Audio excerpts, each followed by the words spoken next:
It took $25 million and currently requires nearly 60,000 square feet of indoor space to teach us about the Army personnel who have conducted secret military missions since before World War II. This is the Airborne and Special Operations Museum in Fayetteville, North Carolina. We are narrowed to the airborne and special operations soldiers of the United States Army, which encompasses a lot: civil affairs, PSYOPs, the special forces, the Green Berets, the Joint Special Operations, all of those features. And we represent all airborne, not just 82nd. The 101st is represented here, the 173rd Airborne Brigade, and the other two separates. The Airborne and Special Operations Museum is a destination for past and current military members, their families, and civilians, ranging from touring buses to school children. We get a lot of tour buses that stop by here on their way back from being down the beaches, and we of course get family that are visiting military here, come in here, and school groups. So we get a little bit of everything, and if a school group comes through here and just gets a little bit of patriotism, they don't necessarily have to understand the whole story.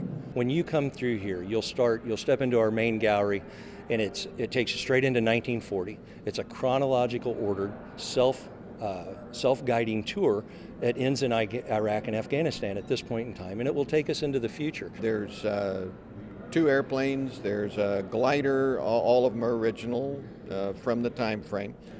2 helicopters, a Huey, which you see behind us, which was the active bird in Vietnam.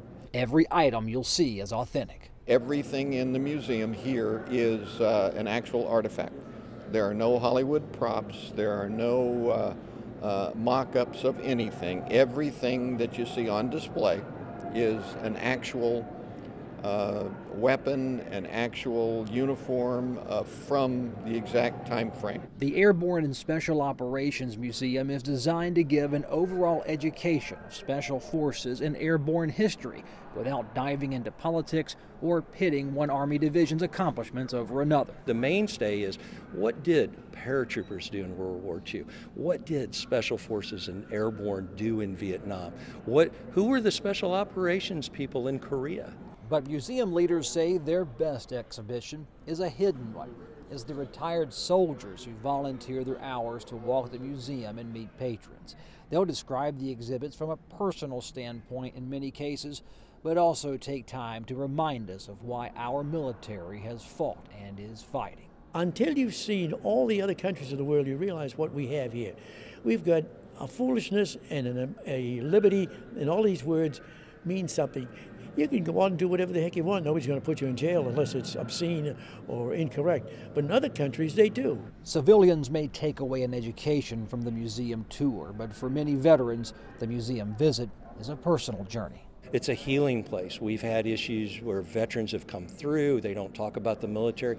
They'll talk to us because we are them and they are us. Oh, I think you get reawakened a little bit and see a bigger perspective of the whole situation that we went through, and maybe get a better, bigger picture. To me, the nostalgia of going in there, you see people looking at those exhibits, veterans, and you'll see tears run down their eyes. You know they must have seen some horrible things. But yes, it's very moving to go through there. The Airborne and Special Operations Museum exists to teach all of us of the past heroics of soldiers who served at Fort Bragg. It also exists as a beacon for the 21st century Fayetteville.